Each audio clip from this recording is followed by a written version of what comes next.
Hey everyone, today I will show you how you can blend photo edges in Canva. So first you want to drag your photo into Canva and I want to resize it into a better resolution. Alright, so this is the photo for example, and you want to go to your apps. Down here, click on apps, and then you want to search Blender and you want to click on this one right here. Click open. When it is open, you can just click on this radial right here. So when it is open, you can click on your image and click on this radial here.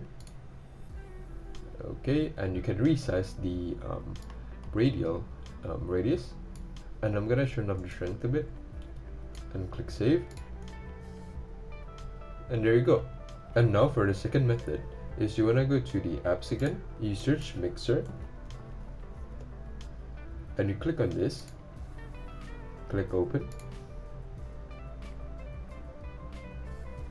Alright, so you click on your image, click mix selected image, and you can change the mix size so it is more centered. I'm going to change it to 93 and I'm going to reduce the strength a bit and click save. And there you go. Now you guys know how to blend photo edges in Canva. If you guys have any questions left, you can just leave them in the comments below and I'll try to answer all of it. Thanks for watching.